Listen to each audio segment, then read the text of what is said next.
First of all, let me thank you for permitting me to return to Davos, because it is such a crucial forum for the exchange of ideas from all over the world.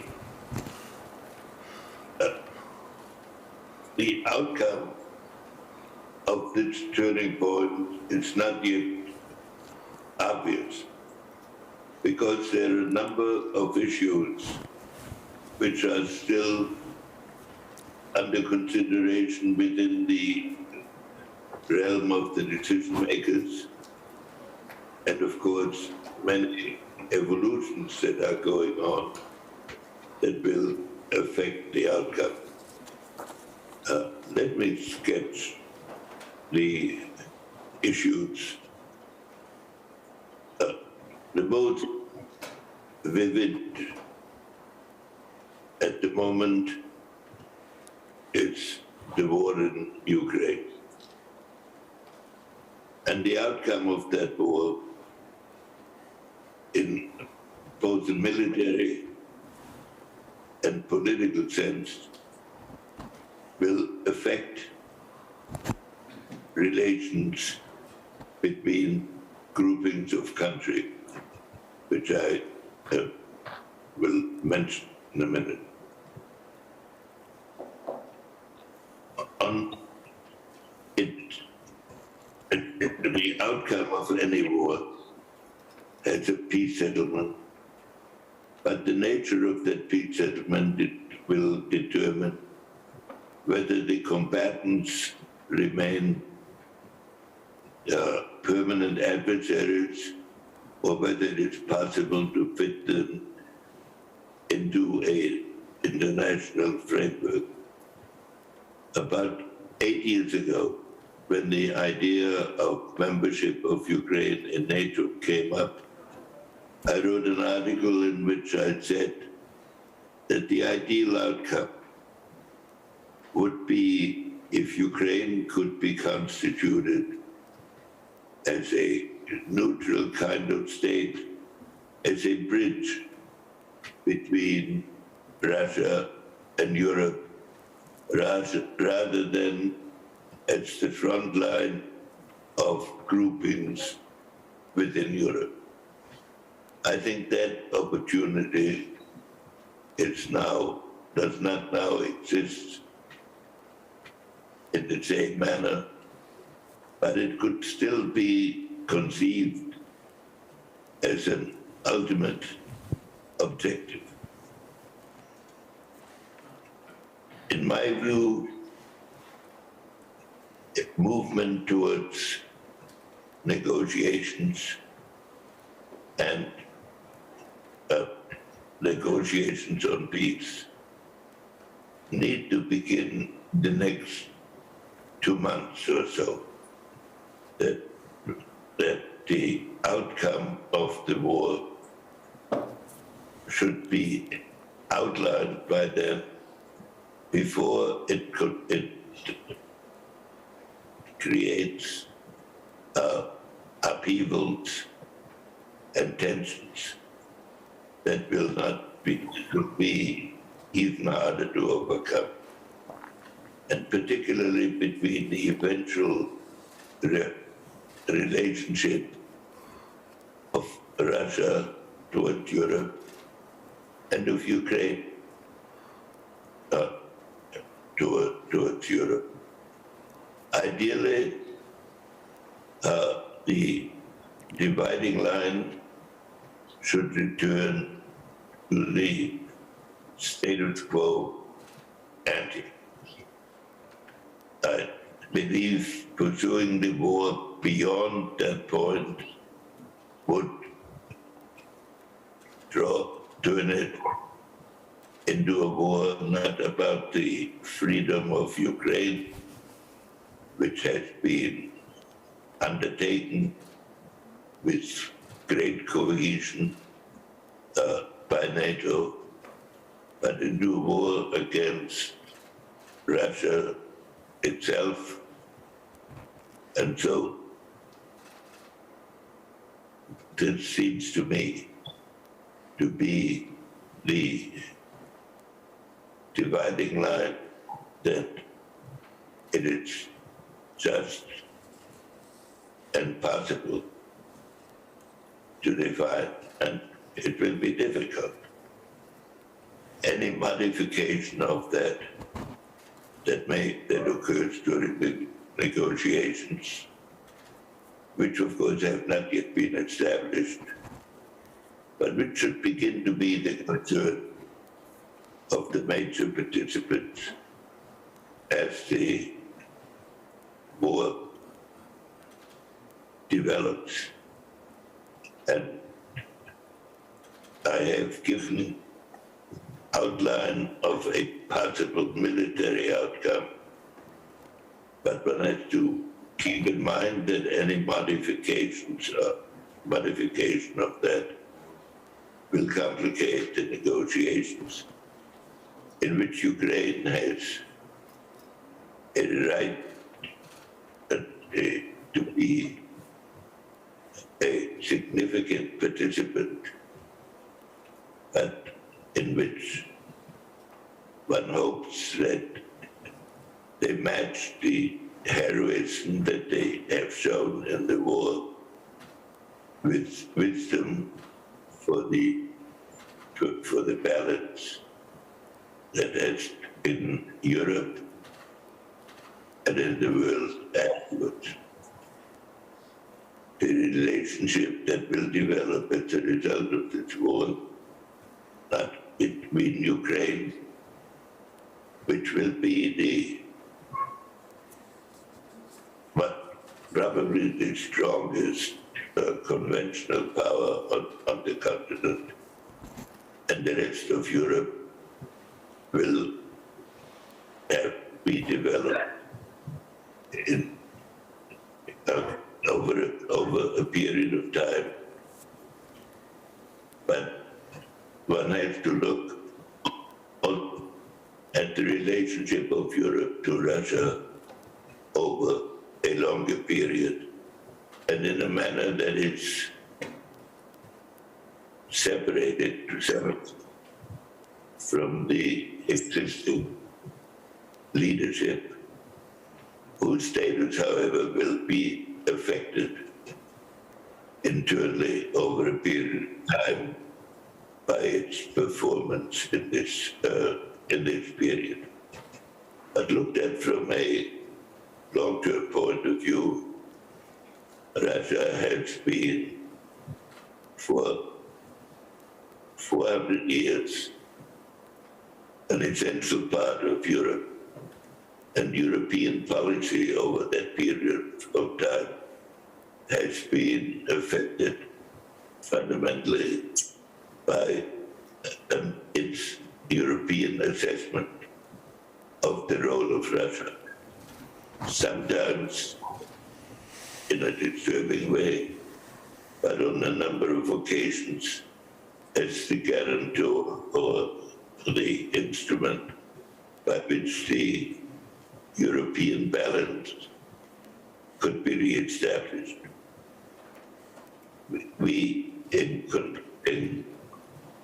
current policy, should keep in mind that a restoration of this goal is Europe, so that Russia is not driven into a permanent alliance with China or the Japanese. But European relations with are not the key element, are not the only key element of this altered and upward picture. Russia and China and the United States will, over the next years, have to come to some definition of how to conduct the long-term relationship. The long-term relationship countries, it depends on their strategic capacities, but also of their interpretation of these capacities. In recent years, China and the United States have evolved into a relationship that is unique in each side's history. That is, that they, from the point of view of strategic potential, they are the greatest threat to each other. In fact, the only military threat that each side needs to deal with continuously.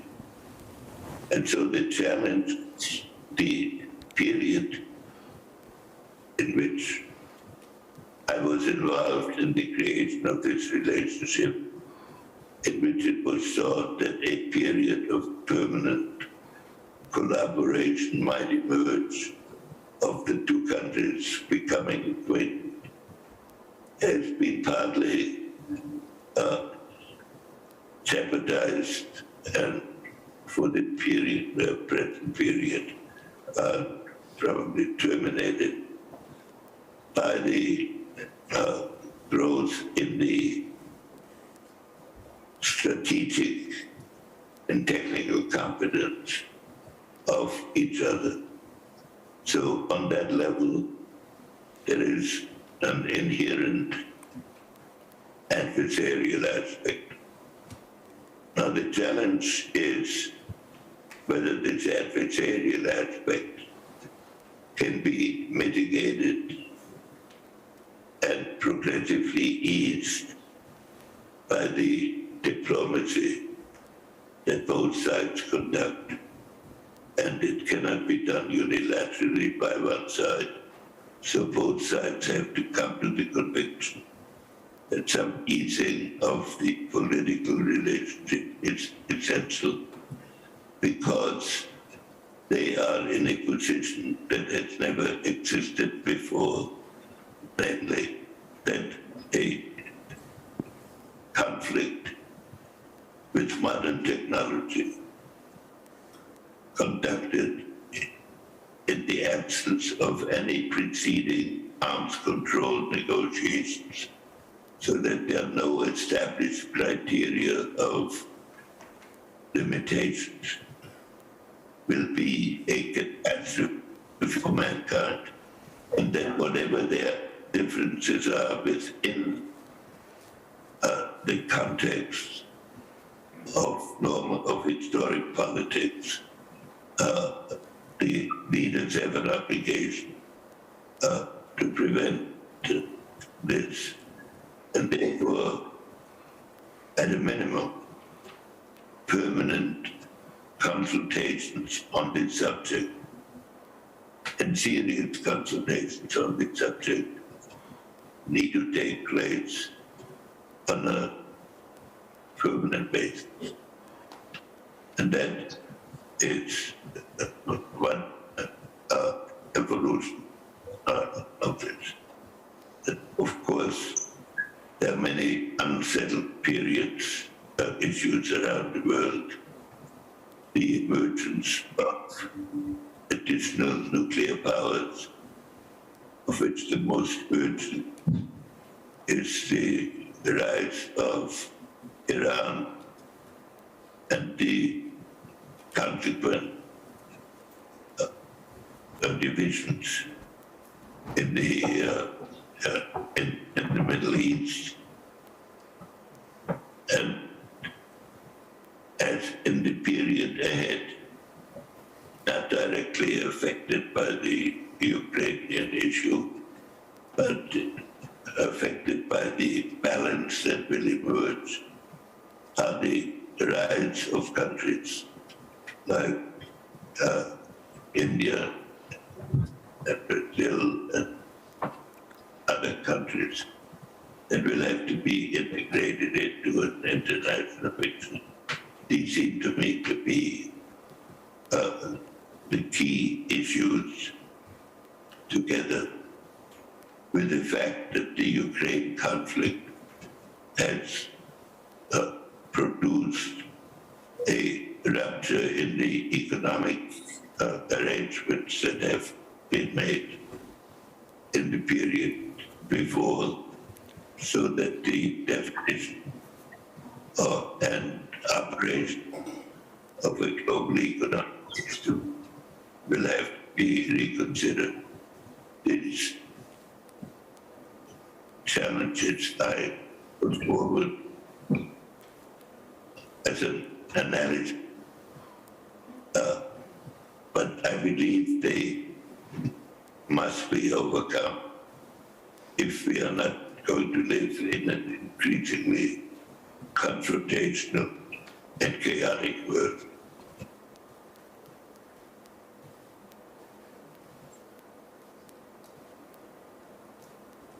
Thank you very much, Dr. Kissinger, for this state of the world description. We have, and I know he's not prepared for it, but we have here someone sitting whom I most admire also for his ideas, and he just has also published a very significant book.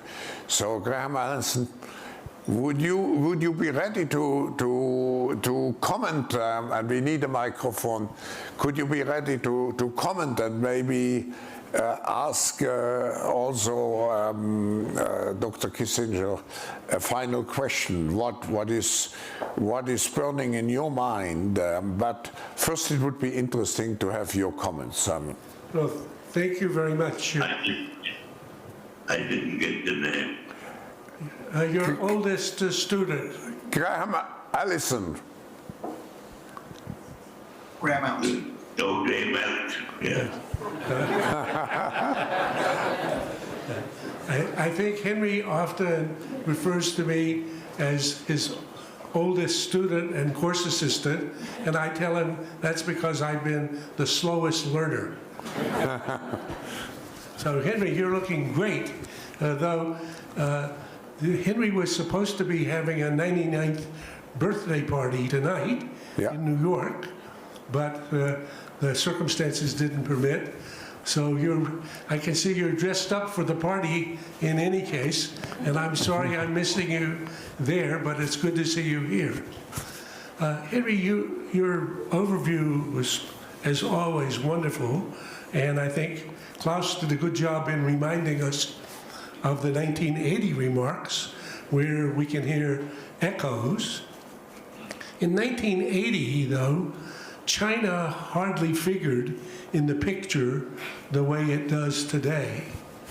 So as you look at the relationship between the US and China, which, as you say, is inevitably and inherently going to be rivalrous and adversarial, but at the same time, if unmanaged, may end in a catastrophic war. And as we watch what's happening in Taiwan, and just to be timely in terms of the news, the comment of President Biden yesterday in Japan about Taiwan, you and I have talked about this before. I think that seems to be about the fastest path to a general full-scale war between the US and China. So I wonder, how are you thinking about Taiwan in the context of the need for the constraints and rules of the road that you described the necessity for, but that we now see the absence of? Henry, do you want to respond? Well, first of all, it's an unexpected pleasure to see Greg appear to put this question. He was my student, and he's my friend. And we've sought along parallel lines over many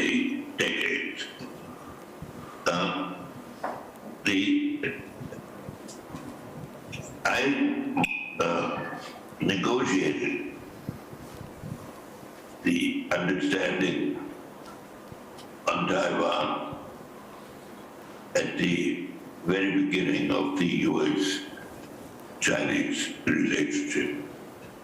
There had been hundreds of meetings on that subject between Chinese and American diplomats, and they had always ended on the first day because the Chinese demanded the immediate turnover of Taiwan, and we insisted on the continuation and on the use of peaceful methods in achieving this objective. So I will not go through the process in which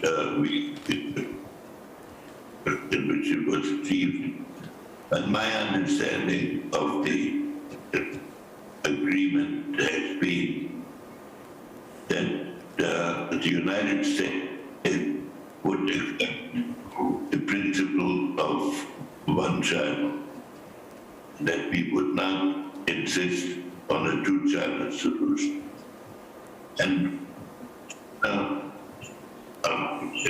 expressed or was prepared to live with a long period in which this process would work itself out, and in which it always understood that the United States was opposed and might resist a military solution to that problem. I believe that these principles enabled Taiwan to develop for 50 years as an autonomous democratic system.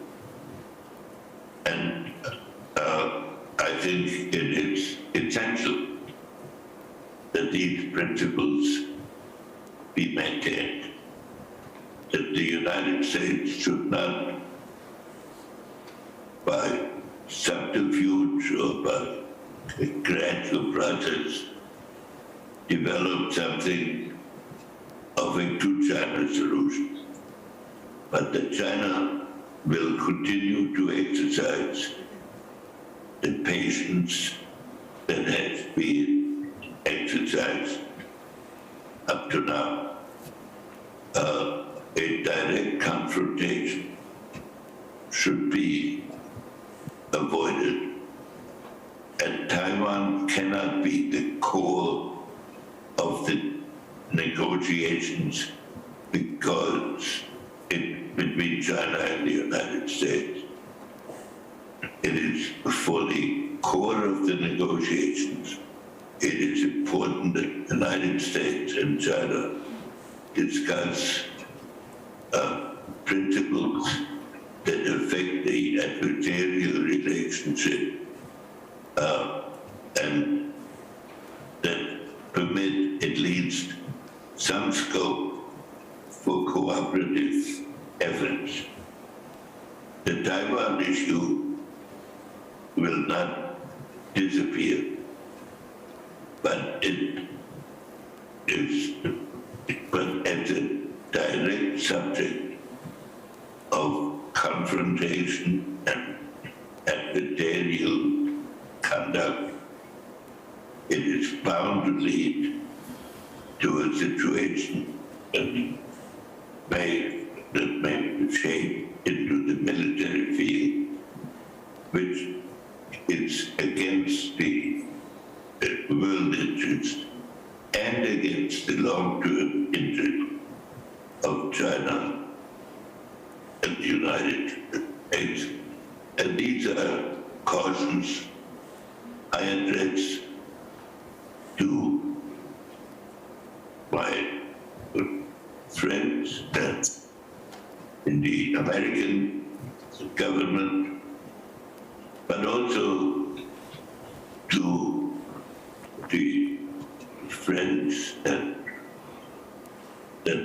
over the years I have had an opportunity to negotiate with on the Chinese side. So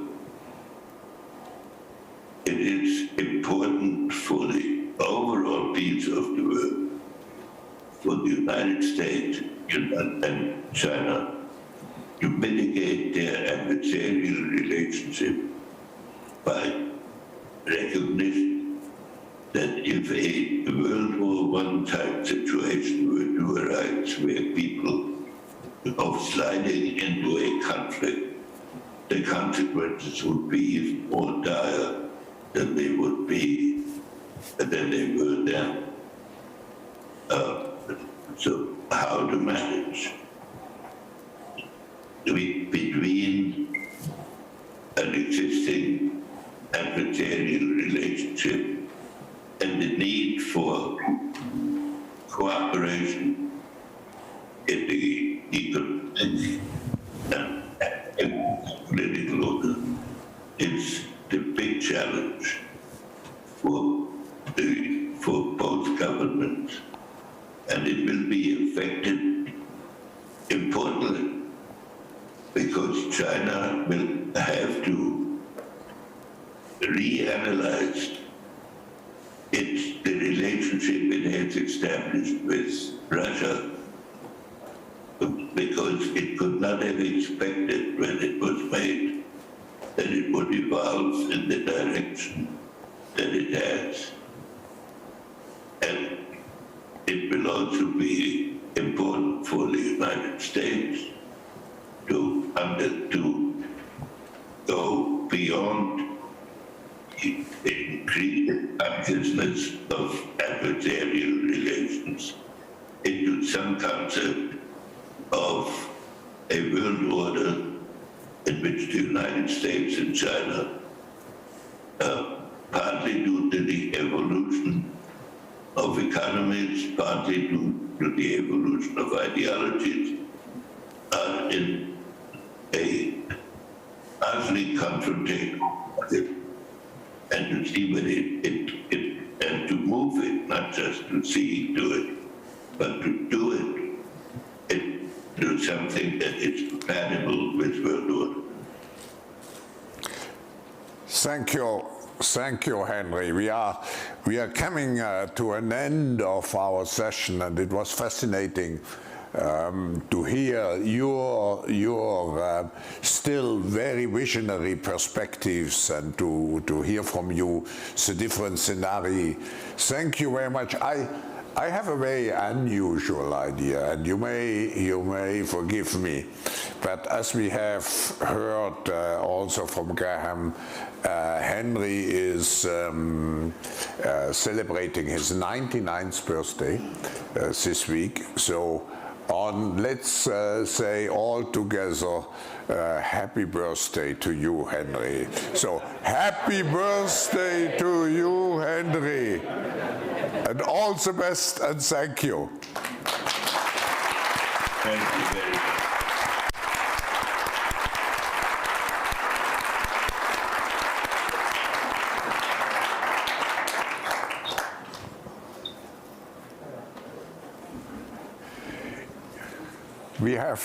We have 1 minute, and I would like to use this minute because, Graham, you have written this book. Keep the microphone. You have written this book and arguing that if you take historical examples, a war between or competition which may end in a war, let's put it in this way, between the US and China is inevitable. May you just in some very few sentences share with the audience, do you still think this is the case too? Come. So basically, I didn't come to speak, I came to listen to Henry, but this is an idea that emerged over some years. Henry uses history to help inform and illuminate the present and the choices and the challenges. In my book on Thucydides' trap, I look at the last 500 years.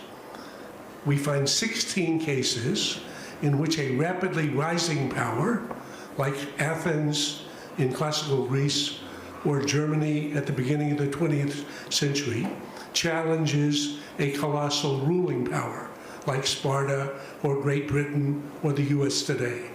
So 12 of those 16 end in war.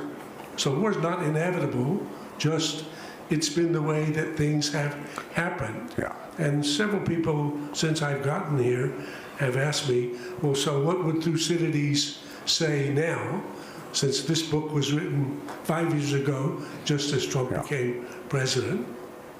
And I think he would say both the rising power and the ruling power seem right on script, almost as if each is competing to see which can better exemplify the typical rising power and typical ruling power.